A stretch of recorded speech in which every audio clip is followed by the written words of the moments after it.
Ja, moin zusammen und willkommen in der Rancor-Höhle zu einem neuen Video von mir. Und heute gehen wir mal der Frage auf den Grunde, was hat eigentlich das hier Here comes Harrison chasing. More, oh my goodness.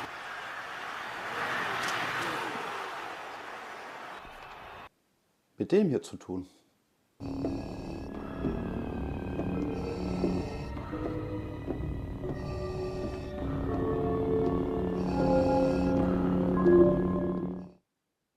Ja, in diesem Video finden wir es raus. Bleibt dran.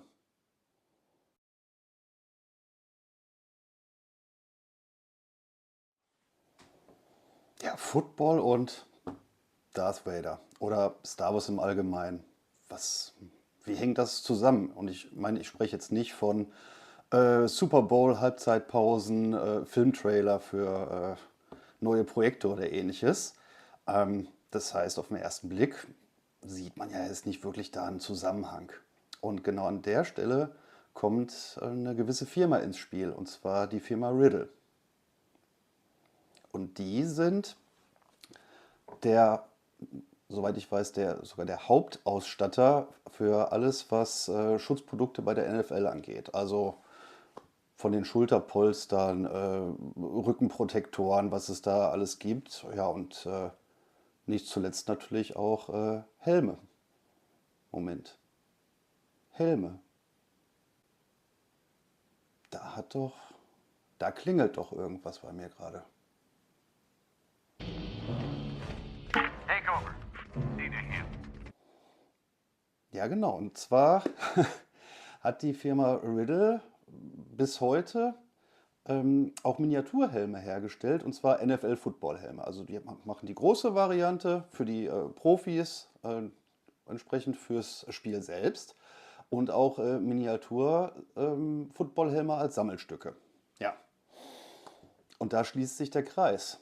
Und zwar ist im Jahre 1997 zum ersten Mal lizenziert von der Firma Riddle eine Serie von Miniatur-Star Wars-Helmen auf den Markt gekommen.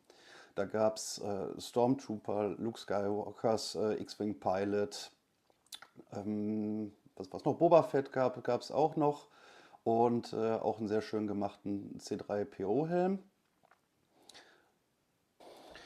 Ich blende euch die hier mal kurz ein, dass ihr da mal genau seht, wie die ausgesehen haben. Also Highlight ist wirklich dieser C3PO-Helm, der hatte sogar beleuchtete Augen. Wurde sogar darüber nachgedacht, einen Sprachchip zu integrieren, hat man dann hinterher fallen lassen. Der Stormtrooper, ja, der geht so, aber auch der Boba-Helm und der X-Wing-Pilot-Helm, die sind wirklich sehr schön und wertig gemacht. Das ist ein knapper 1:2 Maßstab, genau genommen 0,54. Das ist ein gleiches Maß, wie auch diese NFL-Miniaturhelme von Riddle hergestellt werden. Aber neben diesen Helmen ist noch ein ganz besonders imposantes Exemplar auf den Markt gebracht worden. Und ja, das ist eigentlich auch der Titelgeber dieses Videos und für mich auch mit das Highlight aus der Serie. Allein wenn man sich jetzt schon vor Augen hält, dass das Gerät hier ja, schon fast 30 Jahre auf dem Buckel hat. Also präsentiere ich euch heute den maßstabsgetreuen 0,45 Scale Darth Vader Helm aus dem Hause Riddle. Wie gesagt, im Hersteller für Football-Ausstattung. Verrückte Zeiten, die 90er.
Vor allem für damalige Verhältnisse, wo man wirklich bloß als Kinderspielzeug gewohnt war. Der ist wirklich sehr, sehr wertig verarbeitet, ist natürlich jetzt nicht ultra schwer, aber allein schon dieser Standfuß, der dabei ist, der hat schon so ein ordentliches Gewicht.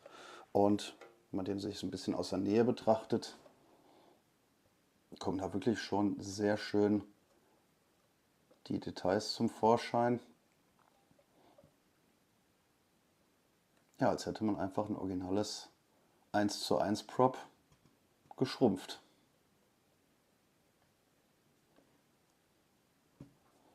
Können schon fast atmen hören. Ja. Auf jeden Fall wirklich ein sehr schönes Stück im Regal.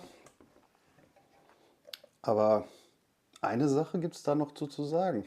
Denn der Clou bei ihm hier, der kommt jetzt erst noch.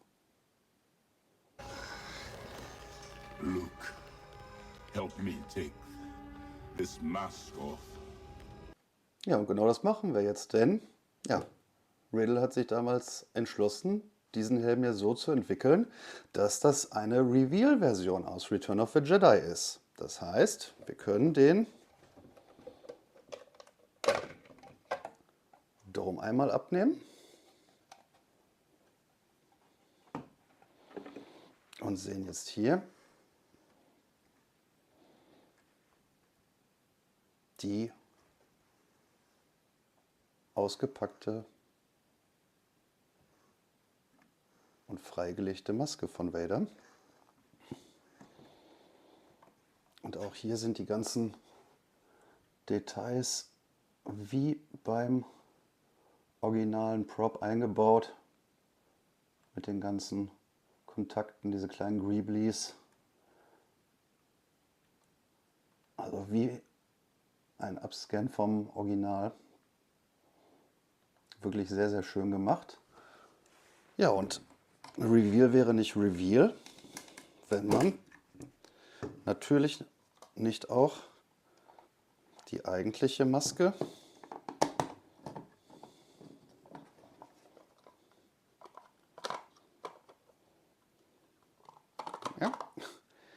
so von dem Halsteil trennen kann. Und auch hier hat man an alles gedacht. Komplett dieser Atemapparat wie in dem originalen Prop mit Metall- und Drahtstiften verarbeitet. Hier hinten die Halskrause mit den ganzen Details. Also es ist unfassbar, was man hier an Liebe zum Detail reingesteckt hat. Sogar hinten, hier kann man es vielleicht besser sehen, hinten ist sogar eine richtige Polsterung hinterlegt. Das zeigt so ein bisschen die Erfahrung und die Ingenieurskunst aus der Football-Szene. Ja, und da sind beide Welten aufeinander getroffen. Also wie gesagt, für mich immer noch ein wundervolles Stück. Man darf echt nicht vergessen, das wird jetzt beinahe 30 Jahre alt und so in der Form, vor allem in dem Preissegment, ich glaube, der ist damals veröffentlicht worden für um die $50. Man bekommt den nach wie vor sogar noch recht gut auf dem Drittmarkt bei den entsprechenden Online-Auktionshäusern und Plattformen. Da taucht er immer wieder auf, auch in einem sehr guten Zustand. Und ja, der ist im Preis auf dem Zweitmarkt gar nicht so exorbitant gestiegen. Also ich habe die Tage nochmal geschaut. Man muss natürlich vorwiegend in den Staaten gucken. Aber unter 100 ist der inklusive Shipping und Co. teilweise wirklich zu bekommen. Also wenn einer von euch da jetzt Spaß dran gefunden hat und sagt, ja, mir sind die Full-Size-Helme ein bisschen zu groß, zu teuer, zu klobig, wie auch immer. Und ich möchte so ein kleines Dekostück haben, was trotzdem diesen Spirit einfängt, ist es auch eine absolute äh, Empfehlung. Ja. Ja, bedauerlicherweise wart es nicht so lange, wie diese Helme hergestellt worden sind. Es ist circa 2002 ist das Ganze eingestellt worden. Allerdings hat sich dann mit Master Replicas ein Hersteller gefunden, der diese Serie in gewisser Weise fortgeführt hat. Ursprünglich bin ich davon ausgegangen, man hat einfach die alten Gussformen benutzt. Die sind allerdings weiterentwickelt worden, auch teilweise nochmal. Ich habe davon auch zwei, drei Neuauflagen. Die werde ich in einem anderen Video mal thematisieren und euch da mal zeigen. Der Vader-Helm ist allerdings nicht mehr aufgelegt worden. Der ist bei Riddle geblieben. Und ja, der C3PO-Helm oder Kopf vielmehr, wenn man es genau nimmt, der wurde leider dann ja, gar nicht mehr neu aufgelegt, was ein bisschen schade ist. Und der ist wirklich, der taucht auch immer mal wieder auf dem Zweitmarkt auf.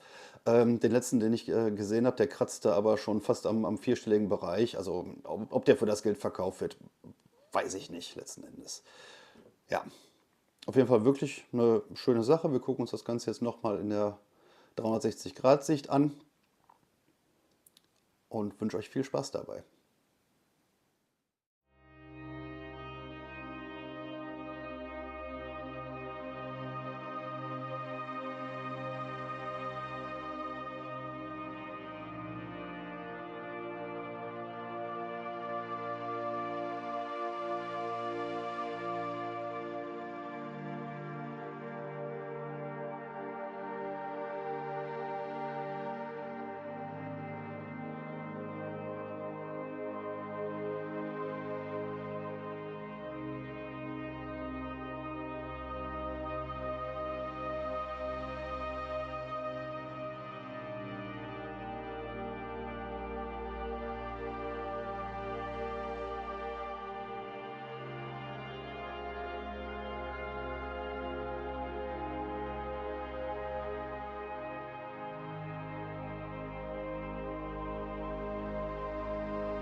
Ja, ich hoffe, euch hat der Einblick in die etwas ja, ungewöhnliche Kooperation zwischen Star Wars und Lucasfilm und einem Hersteller, der ja eigentlich gar nicht so im Collectible-Business tätig ist, gefallen.